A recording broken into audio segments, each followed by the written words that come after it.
One of the most common complaints of our time is that nothing feels like enough.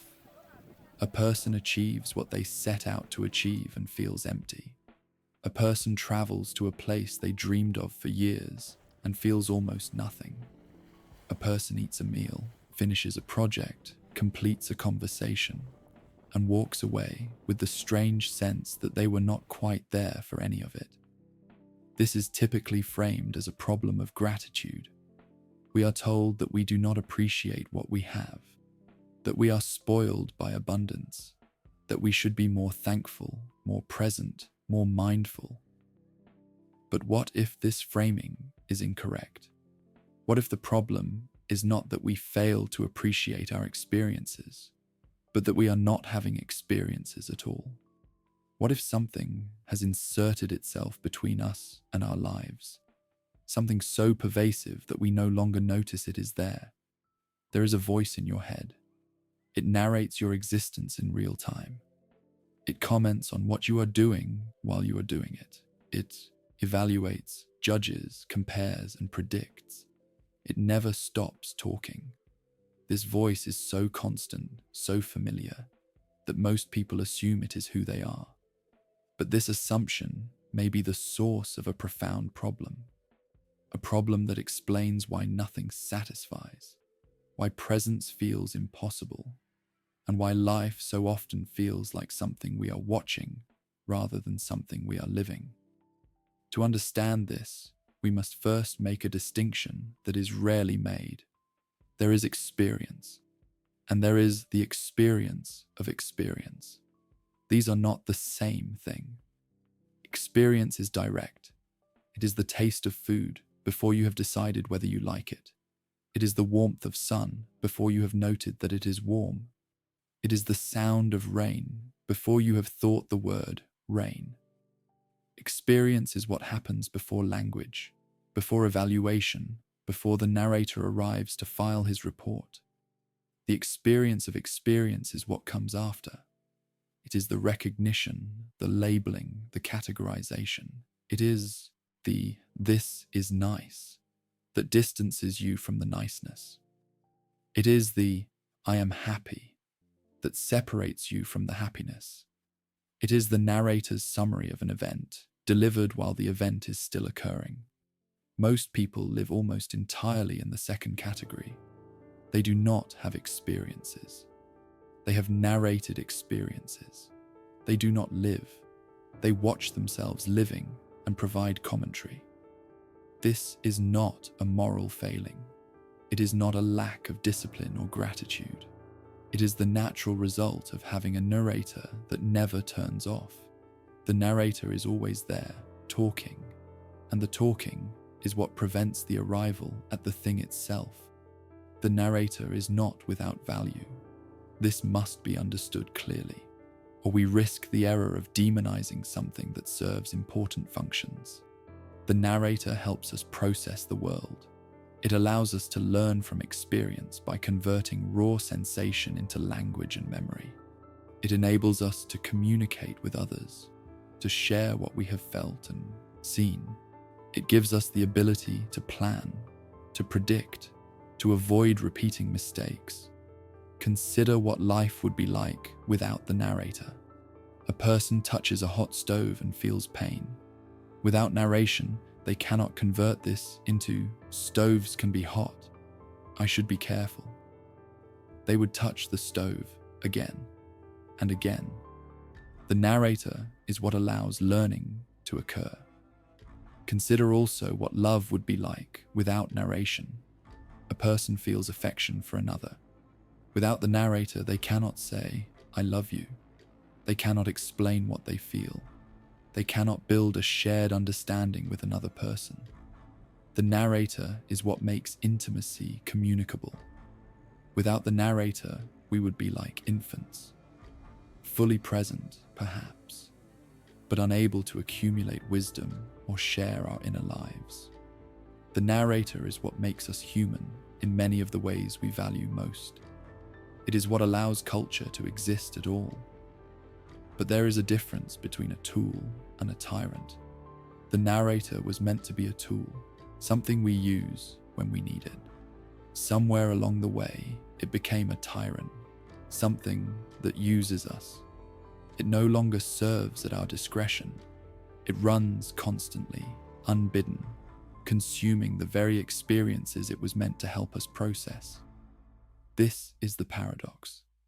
The narrator exists to serve experience, but when it dominates, it destroys experience. The very thing that was supposed to help us process life has become the thing that prevents us from living it. Consider a person who hires a secretary to take notes during important meetings. This is useful, but now imagine that the secretary follows the person everywhere, narrating everything they do, every meal, every conversation, every quiet moment. The secretary never stops talking. The person can no longer hear their own thoughts, can no longer experience silence, can no longer be anywhere without the constant presence of the note-taker. This is what has happened with the narrator. The secretary has taken over the office, the tool has become the master, and the person who once used the narrator is now used by it. The consequences of this takeover are severe, though often invisible. Consider a person who travels to a place they have wanted to visit for many years. They arrive, and the place is beautiful, but they feel almost nothing. Why? Because the narrator has been there first. The narrator has imagined this trip, narrated it in advance, rehearsed what it would be like. By the time the person arrives, the narrator has already said everything there is to say. The actual trip is just a reenactment, a formality. The narrator has consumed it before it happened.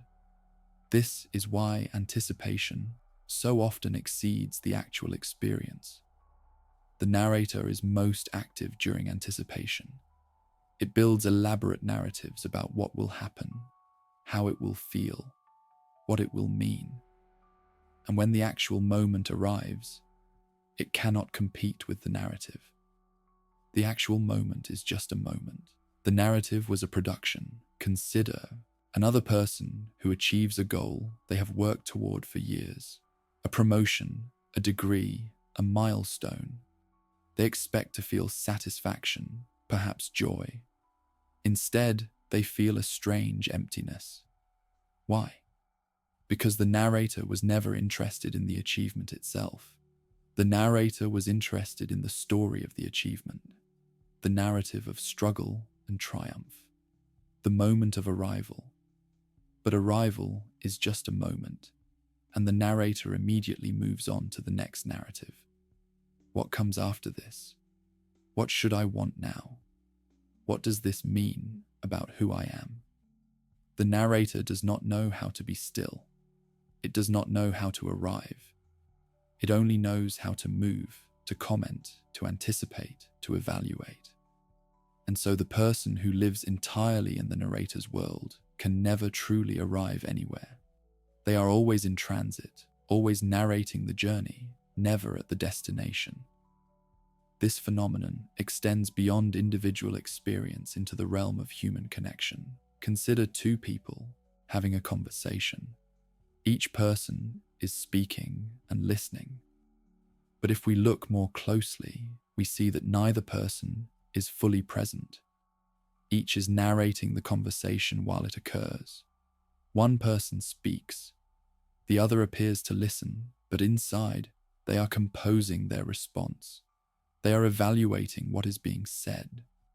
They are thinking about what they will say when the other person finishes. They are narrating the conversation rather than inhabiting it. The speaker, too, is often not fully present. They are watching themselves speak. They are evaluating how they sound. They are anticipating how the listener will respond. They are performing the role of speaker rather than simply speaking. The result is that two narrators are interacting, but no one is actually there. The conversation occurs, but it is a performance, not an encounter.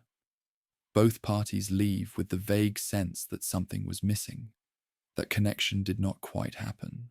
though they may not be able to articulate why. This extends to deeper relationships as well. Consider a person who loves another. They are in the presence of the one they love, but the narrator is there too.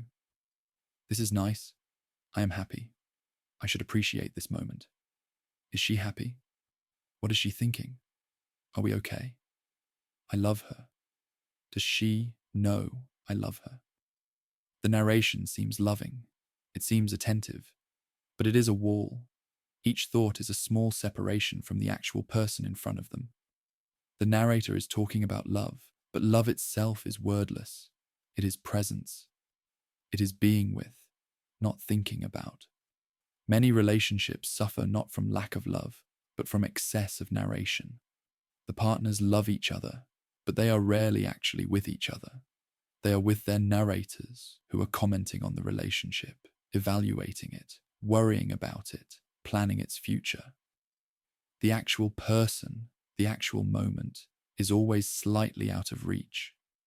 This is why intimacy so often fades, not because the love disappears, but because the narration drowns it.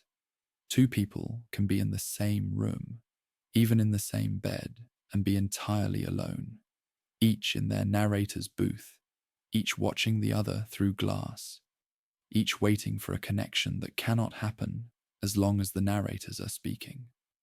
This is why so many interactions feel hollow, not because people are insincere, but because no one is home. Everyone is in the narrator's booth, watching through glass, commenting on what they see, never stepping into the room itself. There is a paradox here that must be acknowledged. We cannot simply abolish the narrator. To do so would be to lose the very capacities that make us human. We cannot unlearn language. We cannot return to the wordless experience of the infant. And even if we could, we might not want to. The narrator gives us memory, meaning communication. These are not trivial things, but we also cannot allow the narrator to consume everything. A life lived entirely in narration is not a life. It is a summary of a life, a review of a film that was never watched. The answer, if there is one, lies not in elimination, but in balance. The narrator is not evil. It is simply out of proportion. It has grown too loud, too constant, too dominant. The task is not to silence it permanently, but to restore it to its proper place, to make it once again a tool rather than a tyrant. This is easier to say than to do. The narrator has been in control for so long that most people do not know what it would feel like to experience something without narration. The idea of a silent mind, even for a few seconds, seems foreign, perhaps impossible. But it is not impossible. There are moments when the narrator goes quiet, moments of sudden shock or intense emotion, emergencies where there is no time for commentary. These moments are often the most vivid in memory, the most alive in retrospect. This is because they were actually experienced, not merely narrated. The question is whether we can create such moments deliberately, whether we can, even briefly, step out of the narrator's booth and into the room itself. Some traditions have attempted to address this problem directly. Meditation, in its various forms, is often an attempt to quiet the narrator, to sit with whatever arises without commenting on it, to observe without evaluating, to experience without narrating. This is more difficult than it sounds. The moment you notice you are not narrating, the narrator has returned. I am not narrating. This is interesting. I should do this more often. And you are back where you started, one more layer of distance from the thing itself. But the difficulty does not mean the attempt is worthless. Even small reductions in the narrator's dominance can have profound effects. A few seconds of actual presence can weigh more than hours of narrated experience. The narrated hours leave no trace. The seconds of presence remain. There are other approaches as well. Some people find that physical activity quiets the narrator. The body in motion, the demand of the moment, leaves no room for commentary. Others find that creative work has this effect. The absorption in making something, the flow state, temporarily displaces the narrator. These are not solutions. They are glimpses, reminders that the experience still exists beneath the narration, that the narrator, however loud, has not entirely consumed the thing itself. The problem extends beyond the individual into culture at large. We live in an age that valorizes the narrator. Social media is a narrator's paradise. Every experience is immediately converted into content.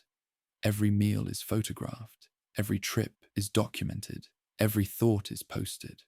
The narrator no longer speaks only to the self. It speaks to an audience, real or imagined. This has amplified the narrator's power enormously. The narrator now has a stage, a microphone, an audience. It no longer merely comments on experience. It produces experience specifically designed to be commented upon. The meal is chosen because it will photograph well. The trip is planned around the images that will be captured. The experience is subordinated to its narration. Consider the difference between a person who travels in 1950 and a person who travels today. The person in 1950 goes somewhere, experiences it, returns home, and perhaps tells friends about it later. The narration comes after the experience. The person today begins narrating before they leave. They research the destination, imagining how it will feel, what they will post. They arrive and immediately begin documenting. They are not experiencing the place so much as producing evidence of having been there. The narration has consumed the experience entirely. This is not a matter of technology being evil. Technology is neutral, but technology has given the narrator capabilities it never had before. The narrator can now broadcast to thousands. It can preserve its narrations permanently. It can compare its narrations to those of others. And so the narrator grows stronger, more dominant, more insatiable. The collective consequence is a world of narrators narrating to other narrators, a world where everyone is producing and no one is experiencing, a world where the documentation of life has replaced life itself. Consider the strange phenomenon of people who have thousands of photos from a trip but cannot remember the trip itself. The photos were attended to. The photos got their full presence. The actual places got only their body and their camera. The narration was fed. The experience starved. This is not anyone's fault in particular. It is the natural result of technologies that reward narration. The algorithms favor content. The platforms reward production. The person who narrates most compellingly gains the most attention. And so everyone becomes a narrator. An experience itself becomes raw material for the narrator's work. This is not a moral judgment. It is simply an observation. The narrator has grown so dominant, both individually and collectively, that the alternative, actual experience has become almost unimaginable. We have forgotten what it would feel like to be somewhere without producing content about being there. What can be done about this? It is here that honesty requires me to admit the limits of what I can offer. I do not have a method. I do not have 5 steps. I am suspicious of anyone who claims to have solved this problem because the narrator loves solutions. The narrator will happily narrate your journey to becoming more present, and you will end up exactly where you started, one more layer of distance from your own life. What I have is only this: an observation, a naming of something that often goes unnamed. The narrator exists. It serves functions, but it has grown out of proportion. It consumes the experiences it was meant to serve, and the result is that nothing satisfies because nothing is truly experienced. only narrated. If there is any value in knowing this, it is simply in the knowing. To notice the narrator is already to create a small distance from it, not to eliminate it, but to see it, to recognize in any given moment that you are narrating rather than living. And perhaps in that recognition, to let the narration quiet for a moment, to step out of the booth, to enter the room. This is not a permanent solution. The narrator will return. It always does. But the moments of actual presence, however brief, are not nothing. They may be the only things that are not nothing, the only things that leave a trace, the only things that nourish rather than merely pass through. I will end with a confession of limitation. I am not someone who has solved this problem. I am someone who has noticed it. I spend most of my life in the narrator's booth, watching through glass, commenting on what I see. I eat meals without tasting them. I have conversations without quite being there. I achieve things and feel empty. I am, in this regard, entirely ordinary. But occasionally, something different happens. The narrator goes quiet, and for a few seconds, I am actually somewhere, not watching myself be there, being there. These moments are rare. I do not know how to produce them reliably, but I know they exist, and I know they feel different from everything else. Perhaps that is all any of us can hope for, not to silence the narrator permanently. That may be impossible, and it may not even be desirable, but to notice when it is speaking, to recognize the difference between experience and narration, and occasionally, when conditions allow, to step out of the booth and into the room. The room is still there. The experience is still there. It has not been destroyed, only obscured. The narrator's voice is loud, but it is not the only thing. Beneath the commentary, the thing itself remains, waiting to be met, waiting to be tasted rather than described, waiting for someone to finally arrive. Whether we can arrive, whether we can learn to arrive, I do not know, but it seems worth trying.